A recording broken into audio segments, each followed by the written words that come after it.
신앙에는 두 가지가 있습니다. 진짜 신앙이 있고요, 가짜 신앙이 있습니다. 신앙 비슷한데 아니에요. 예수 잘 믿는 것 같은데 몸만 왔다 갔다 하고 형식은 있는데 내용도 없고 하나님을 만나본 경험도 없는 분들이 크리스천이라는 이름으로 일을 합니다. 그런 문제들이 오늘 우리 사회에 나타났죠. 교회도 크고 교인도 많고 그렇게 했지만 점점 교회는 세상의 영향력을 잃어가는 그런 위기에 우리가 있습니다. 왜 그랬을까요? 가짜는 아무 능력이 없어요. 능력은 진짜가 있습니다.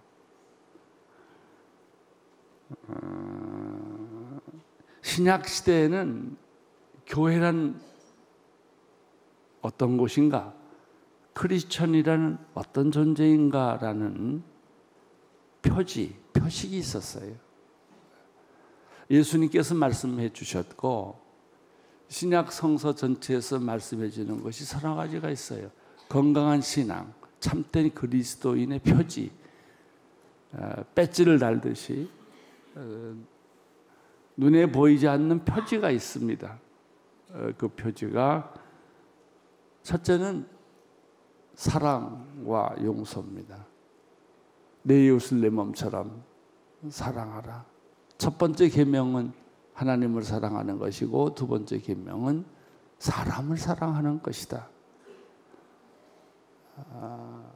그래서 선한 사마리아 사람의 얘기도 있고 많은 얘기가 사람을 사랑하는, 용서하고 사랑하는 이야기입니다. 만약에 교회에서 사랑을 발견할 수 없다면, 사랑의 냄새를 맡을 수 없다면 그것은 비석에 불과할 것이고 박물관에 불과할 것입니다. 첫째 크리스천의 표지는 사랑입니다. 당신의 얼굴에서, 당신의 말에서 사랑을 느끼고 하나님을 경험할 수 있는 것이죠. 신약에서 또 하나의 표지가 있다면 성령 받고 전도하는 것입니다. 내 뒤에 성령님이 오신다고 예수님이 말씀하셨죠. 성령 충만하라고 하셨죠. 성령 받고 모든 족속으로 제자 삼으라고 하셨죠. 많은 말씀이 있지만 핵심적인 말이 그거예요. 서로 사랑하라. 서로 사랑하라. 원수까지 사랑하라 하는 것이고, 성령 받고 전도하라. 그리고 구체어 또 한 가지를 이야기한다면 신약의 표식은 공동체입니다. 신앙은 개인이 생활하는 것이 아닙니다. 서로 다른 사람끼리 만나서 도와주고 서로 격려하고 하나의 새로운 하나님의 나라를 만들어가는 것입니다. 이것이 신약의 하나의 표식이라고 할 수 있습니다. 온누리교회는 건물이 아닙니다. 온누리교회는 우리가 얼마나 많은 선교사를 보내고 사역하는 데 있는 것도 아닙니다. 사랑입니다. 약자들이 살 수 있는 곳, 병든 자들이 위로받을 수 있는 곳, 그것이 교회입니다. 구약에는 어떻게 했을까요? 진정한 하나님을 믿는 사람, 신앙을 가진 사람을 구약에서는 어떻게 구분을 했을까요? 두 가지가 있습니다. 유대인들의 관점에서 보면은 첫째는 금식하는 일입니다. 두 번째는 안식일을 지키는 것입니다. 신약에 와서는 이 개념이 확실하지 많이 달라졌지만 구약에서는 어떻게 금식 생활을 하는가, 어떻게 주일을 안식일을 잘 지키는가가 그 사람의 신앙의 바로 밑에였습니다. 오늘은 말씀은 구약에서 신앙의 기준이 되는 금식과 안식일에 대해서 말씀을 하고 있습니다. 그런데 유감스럽게도 구약 사람들, 유대주의는 금식을 지키긴 지켰는데 형식적으로 지켰고 율법적으로 지켰고 문자적으로 지켰습니다. 형식은 갖추어져 있는데 정신이 없고 내용이 없었던 것이죠. 그 얘기를 오늘 예수님이 하고 있는 거예요. 예수님이 생각하는 안식일과 구약 사람들이 생각하는 안식일이 어떤 차이가 있는가? 만약에 잘못된 안식일을, 잘못된 금식을 하고 있다면 그것은 아무 세상에 영향력을 미치지 못하는 종교 생활에 불과합니다. 종교 생활이란 자기만족이에요. 참 신앙생활은 하나님이 만족하시는 것입니다. 우리 거의 대부분은 내가 만족하는 걸 좋아합니다. 제가 빛과 소금 잡지를 영국에서 돌아와서 만들었는데 아주 흥분을 했습니다. 얼마나 이 잡지를 정성스럽게 만들었는지. 그래서 첫 표지를 어떻게 할까? 뭘 그릴까? 어떤 사진을 낼까?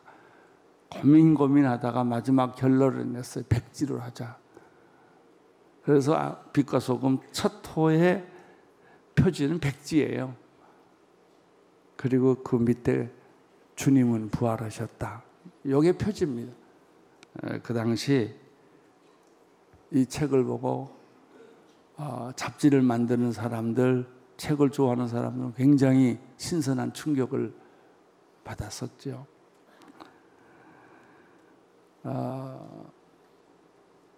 우리 교회가 생기면서 우리는 예수를 믿고 전하는 사람들이다. 그래서 초창기에는요, 직함을 다 떼버렸어요. 목사, 장로, 집사, 그거 없이 예수 믿자.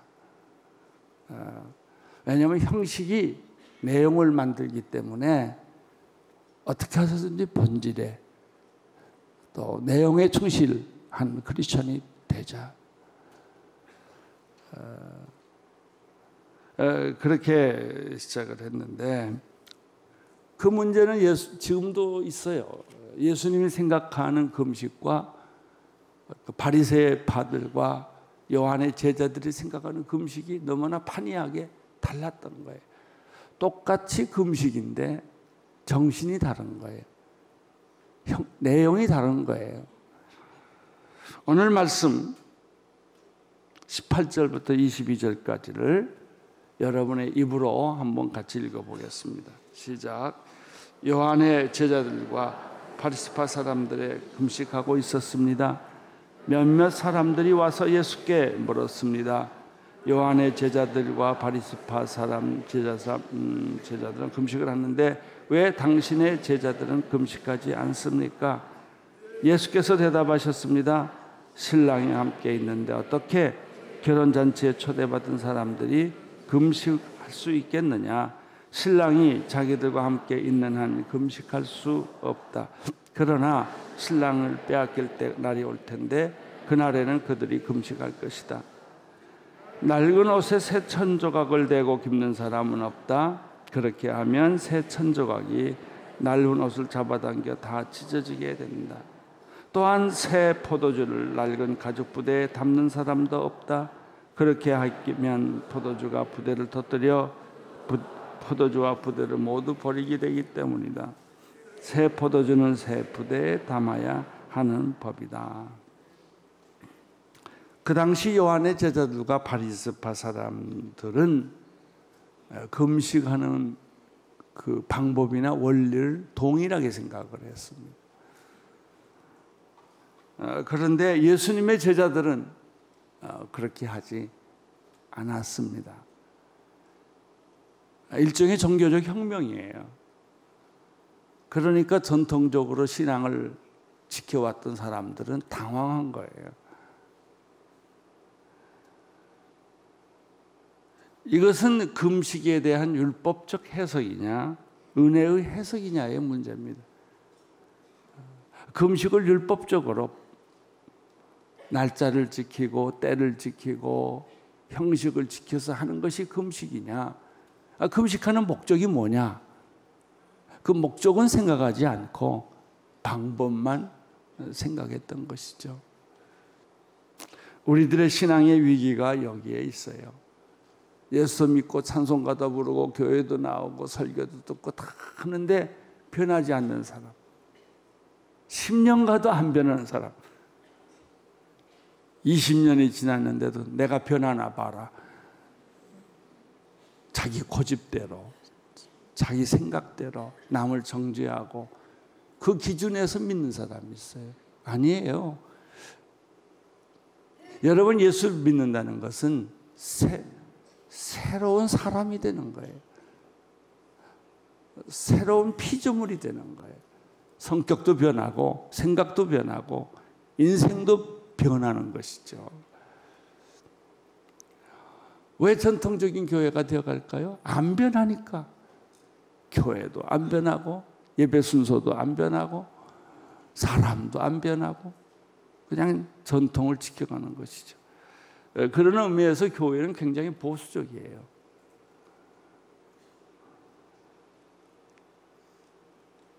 이 말씀을 들은 예수님께서 말씀을 하셨죠. 요한의 제자들과 바리새파 제자들의 금식과 예수님의 제자들의 금식이 다른 이유가 어떤 것인가를 설명을 하신 거예요. 이것은 금식에 대한 율법적 해석이냐 은혜의 해석이냐를 넘어서서 성경 전체를 율법으로 보느냐 은혜로 보느냐 하는 문제까지 도달합니다. 구약 시대는 율법의 시대였습니다. 문자대로 해석했습니다. 형식대로 내 속에서 무슨 생각을 하든 형식만 지키면 됐던 거죠. 내 속에 어떤 음란한 생각을 했든 겉으로 간음을 안 하면 된 거예요. 내 속에 미움과 분노가 있어도 그걸 잘 감추면 돼요. 그리고 형식으로 안 하면 돼요. 이런 종교 생활을 했다는 것이죠. 그러나 신약시대 예수님이 오셔서는 모든 것이 달라졌어요. 율법이 아니고 은혜다. 값없이 베풀어 주신 구원의 은혜에 내가 감격하고 기뻐하고 감사하는 것이다. 여러분, 감사하면 사람 변합니다. 기뻐하면 사람 변합니다. 불평하고 원망하면 절대로 사람 안 변합니다. 그래서 불평과 원망을 하지 말라는 거예요. 불평할 만해도 원망할 만해도 하지 말라는 거예요. 그러면 당신 죽습니다. 병듭니다. 신앙생활 망가집니다. 아무리 힘들고 어려워도 불평하지 말고 감사하라는 것이죠. 신앙은 원망과 불평을 배우는 게 아니고 감사와 기쁨과 찬양을 배우는 것입니다. 구약에서는 문자대로 해석을 했습니다마는 신약에 와서는 문자로 해석하는 것이 아니라 영으로 해석한 것이죠. 예수께서 이렇게 말씀하셨어요. 신랑이 함께 있는데 어떻게 결혼잔치에 초대받은 사람들이 금식할 수 있겠느냐? 신랑이 자기들과 함께 있는 한 금식할 수는 없다. 그러나 신랑이 빼앗길 날이 오는데 그날에는 너희가 금식할 것이다. 다시 말하면 금식은 날짜를 지키는 게 아니고 금식할 때가 있고 금식해서는 안 될 때가 있다는 것이죠. 결혼식은 축제입니다. 결혼식에 축제가 벌어지고 있는데 장례식 치르지 말라는 거예요. 여러분 결혼식에 여러분이 하객으로 참여했는데 아이고 그리고 상복을 하고 오면 되겠습니까? 기뻐하고 박수치고 축하하고 내 입이 찢어질 만큼 같이 웃어주고 좋아하는 것, 그게 결혼잔치에 참여하는 사람이 아닙니까? 밖에서는 싸울지언정 결혼식장까지 와서는 안 싸우잖아요. 이제 그 예를 예수님이 드신 거예요.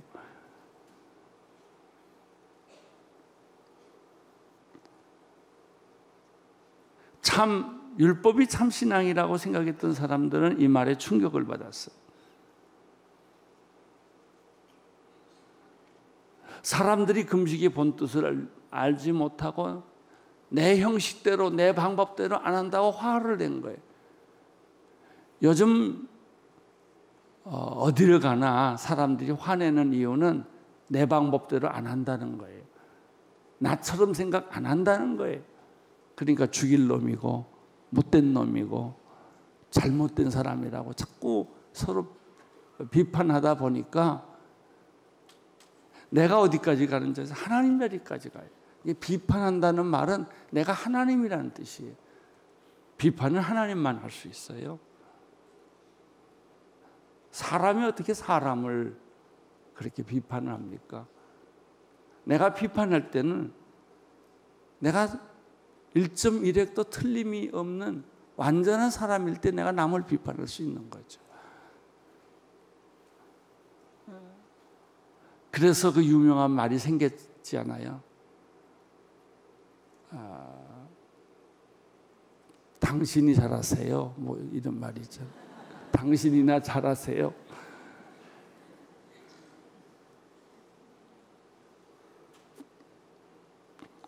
진심으로 금식할 때가 있다는 거예요. 그건 신랑이 뺏길 때예요. 십자가에 예수님이 못 박혀 죽으실 때, 고난을 겪으셨을 때 우리도 함께 같이 금식하는 것이죠.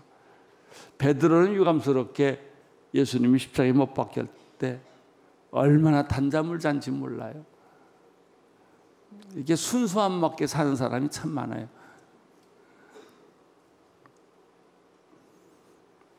그러면서 예수님께서는 우리에게 황금 같은 비유를 들어주셨어요. 그것이 낡은 옷과 새 천 조각과의 비유입니다. 낡은 옷에 새 천 조각을 깁는 사람은 없다. 만약 그렇게 한다면 그 새 천 조각이 낡은 조각을 잡아당겨서 다 망가뜨리고 말 것이다.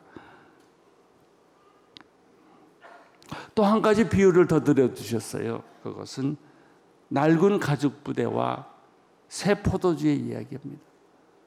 새 포도주를, 새술은 새 부대예요. 그렇게 담아야 괜찮지, 새 포도주를 낡은 가죽 부대에 담으면 포도주가 발효해서 가죽은 찢어질 수밖에 없고, 찢어지면 가죽도 버리고 포도주도 다 버린다는 거예요. 새술은 새 부대에 담아야 하고, 헌 옷에 새 조각을 붙이면 다 안 된다는 거예요. 그러면 낡은 옷과 낡은 포도주 부대는 무엇을 의미하겠습니까? 그래서 율법적 사고예요. 낡은 사고예요. 과거의 사고예요. 구태의연한 늘 해오던 식으로 사는 거예요. 우리 옛날에 사업하던 분들은 구태의연하게 죄의식도 없이 분식회계를 합니다. 그리고 죄라고 생각을 안 합니다. 왜냐하면 늘 그렇게 해왔기 때문에 그건 당연한 것으로 보기 때문에 회사는 빌턴터리가 되고 펑크가 나도 수치상으로는 흑자가 되어 있는 거예요. 그러면 흑자가 계속 될까요? 숫자를 바꿨다고 흑자가 될까요? 아니죠. 시간이 지나면 펑크가 나는 거죠. 여러분, 우리의 인생도 마찬가지고요. 신앙생활도 마찬가지입니다. 내가 안 변하면 세상은 안 변합니다. 내 사고방식, 이기적 사고, 내 중심의 사고. 그 사람이요, 제일 변하기 어려운 게 성깔이에요. 어렸을 때 또 나이 들 때 결혼해서도 성깔 못된 사람은 계속 남을 괴롭히고 호령하고 그래요. 섬기는 법을 몰라요. 섬김의 기쁨이 얼마나 큰 기쁨인지 몰라요. 야단하고 호령하고 무섭게 하고 이래야만 권위가 있는 줄로 알아요. 그 사람 마음에는 평생 평화가 없어요. 분노만 있죠. 왜 내 말 안 듣냐 이거예요. 무엇이 옳으냐, 어떤 게 진리냐를 찾아가지 않고 왜 내 말 안 듣냐 이거예요. 왜 내 생각대로 안 하냐 이거예요. 그래서 화를 내고 싸우고 그런 것이죠. 이게 낡은 생각이에요. 그리고 기준을 나로 봐요. 내가 기준이에요. 내 마음에 맞으면 옳은 거고 내 마음에 틀린 건 틀린 거예요. 오랫동안 그렇게 살아왔기 때문에 자기가 어디서 무엇이 잘못된지를 모르는 것이죠. 그것이 낡은 옷, 낡은 가죽 부대라는 거예요. 이제 변하고 싶어요. 새로워지고 싶어요. 바꾸고 싶어요. 그러면 이 포도주 부대가 터진다는 거예요. 낡은 옷자국이 새 천에 붙잡혀서 더 낡아진다는 거예요. 이 말은 무슨 뜻일까요? 옛날의 사고방식, 자기 중심의 사고방식, 이기적인 사고방식으로는 세상도 안 변하고 나도 안 변한다는 뜻이에요. 오히려 시간이 갈수록, 나이가 들수록, 늙어갈수록 더 화만 나고 세상이 마음에 안 드는 거예요. 사람들이 마음에 안 드는 거예요. 그러면 이 사람을 만족시키려면 어떻게 할까요? 모든 사람이 종이 돼야 돼. 그 사람 앞에 고개 숙이고 당신 말이 맞습니다 라고 얘기해 줘야만 이 사람이 만족을 하는 것이죠. 안 그래요. 오늘 성경에서 말하는 것은 새 술은 새 부대에 담아야 돼요. 나를 깨야 돼요. 벗어나야 돼요. 내 생각을 바꿔야 돼요. 내 사고방식, 전통적 사고방식, 과거에 해왔던 일들을 빨리 벗어나야 돼요. 새 집이란 뭐예요? 헌 집을 부셔야 새 집이 나오죠. 근데 옛날에 내가 살던 집은 미련이 있어서 못 버려요. 그러면 새 집에 못 들어가는 거죠. 우리 사회가 지금 이 진통을 겪고 있는 거는 바로 이런 전통적인 사고방식을 어떻게 탈피해 나가느냐. 예. 어느 날 남편이 아버지 어깨를 갔다 왔어요. 눈물을 흘렸어요. 그리고 돌아와서 부인의 발을 씻어주기 시작했어요. 부인이 처음에는 남편이 쪼다라고 생각을 했어요. 남성답지가 않다. 그러나 시간이 갈수록 이 부인의 눈에는 눈물이 고이는 거예요. 왜? 사랑해 주니까. 나를 진짜 사랑해 주니까.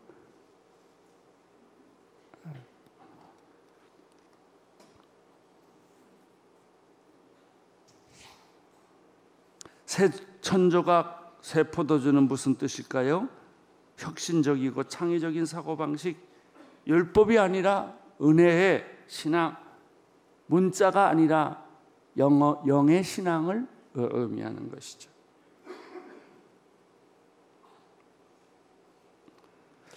또 한 가지 예가 있어요. 그것은 안식일을 지키는 문제, 금식의 문제하고 안식일의 문제는 구약 사람들에게 있어서는 생명과 같은 일이에요.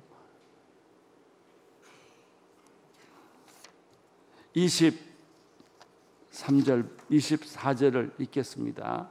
시작. 안식일에 예수께서 밀밭 사이를 지나가시는데 함께 가던 제자들과들이 그를 내어 이삭을 자르기 시작했습니다. 바리새파 사람들은 예수께 말했습니다. 보십시오, 어째서 저들이 안식일에 해서는 안 될 일을 하는 것입니까? 안식일에 해서는 안 되는 일이라는 것이 율법이에요. 그게 형식이에요. 그것이 우리를 노예로 만드는 거예요. 법을 만들어 놓고 그 법에 다 지키라는 거예요. 법대로 순종하라는 것이죠. 이때 예수님께서 이 안식일의 문제에 대해서 새롭게 해석을 해 주셨어요. 25절부터 28절까지 같이 읽겠습니다. 시작. 예수께서 대답하셨습니다. 다윗과 그 일행이 배가 고파 먹을 것이 필요할 때 다윗이 어떻게 했는지를 읽어보지 못했느냐? 아비아달 제사장 다윗이 하나님의 집에 들어가서 제사장만 먹게 돼 있는 질선병을 다윗이 먹고 자기 일행에게 나눠주지 않았느냐? 진설병, 그러니까 요즘 신시대 사람들은 무슨 말인지 몰라요. 제사떡. 오병이어라고 그러잖아요. 떡병자. 그리고 예수님께서 아주 중요한 결정적인 말씀을 하십니다. 이것은 종교의 본질이고 신앙의 본질이고 우리의 삶의 본질이에요. 안식일은 사람을 위해서 만들어진 것이 아니다. 여러분, 이 말씀 잘 들으셔야 돼요. 우리가 신앙생활하면서 왜곡할 수 있는 아주 결정적인 말입니다. 안식일은 율 위에서 사람이 있는 게 아니다. 사람이 안식일을 위해 있는 것이다. 그리고 결론을 내렸어요. 그러므로 인자는 안식일에도 주인이다. 무슨 뜻일까요? 우리의 종교적인 속박, 전통에서부터 우리를 풀어주는 거예요. 여러분, 전 세계 어디나 무당과 귀신이 없는 데 없어요. 다 얽매여서 절하고 물건 갖다 바치고 떡 갖다 바치고 돈 갖다 바치고 그러잖아요. 그것은 진짜 신앙이라면 그렇게 얽매일 필요가 없는 거예요. 우리는 종교에 얽매였어요. 그래서 레닌이 하는 말이 말이에요. 종교는 아편이라고. 그런 의미에서 그들은 종교가 불편했던 것이죠. 왜? 너무 속박하니까, 너무 제도화하니까, 너무나 인간성을 말살을 하니까, 너무나 인간의 자유와 인권과 인간됨을 무시해버렸으니까, 종교의 이름으로. 지금도 우리가 이단이라고 말하는 사람들이 다 그런 종류들이에요.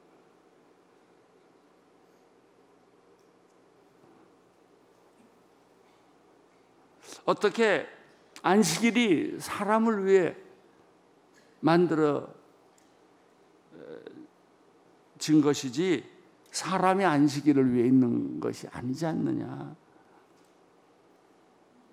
예수님이 이걸 설명할 때 다윗을 설명했어요. 왜냐하면 유대인들은 다윗 얘기하면 꼼짝 못하거든. 아브라함과 다윗 그러면 끝나요. 그 사람들이 기준이에요. 아브라함이 이렇게 했다, 다윗이 이렇게 했다 그러면 설명이 다 끝나는 거죠. 다윗 시대도 그 일행이 배고팠을 때 제사장만 먹을 수 있는 진설병을 다윗이 먹었거든요. 그거 먹으면 율법에 의하면 안 되는 것이고 특별히 주일날 먹으면 안 되는 거예요. 안식일날. 이렇게 말씀하시면서 사람을 위해 안식일이 있지 안식일을 위해 사람이 있는 것이 아니다. 여러분, 우리가 신앙생활할 때 신앙이란 또 하나의 노예가 되면 안 돼요. 우리가 만약 예수를 진짜 믿었다면, 하나님을 믿었다면 자유해야 돼. 누구도 우리를 억압할 수 없어요. 우리 인권을 무시할 수가 없어요. 우리의 자유를 억압할 수 없어요.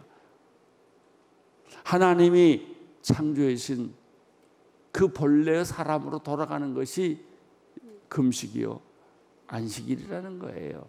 그러니까 구약의 사람들과 예수님 생각과 사이에 얼마나 큰 괴리가 있어요. 똑같은 문제인데 제사떡을 이렇게 놓냐 가지고 맨날 싸우는 거예요. 제사떡을 이렇게 놓든 저렇게 놓든 그게 무슨 상관이에요. 귀신이나 좋아할 노릇이지.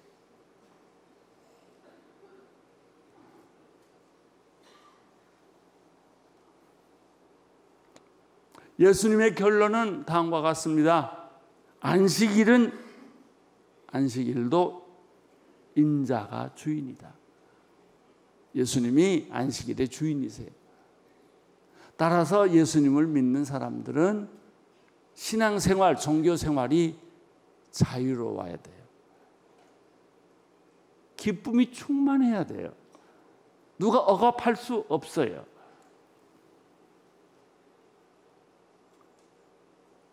안식일이나 금식은 문자의 문제가 아니고 영의 문제예요. 영적으로 자유롭게 되는 것. 이사야 58장 6절 7절에 이런 말씀이 있어요. 내가 받고 싶은 금식은 이런 것들이 아니냐? 부당하게 묶인 사실을 풀려주고 멍에의 줄을 풀어주는 것이, 압제받는 사람들을 자유롭게 놓아주고 모든 멍에를 부셔버리는 것이 아니냐?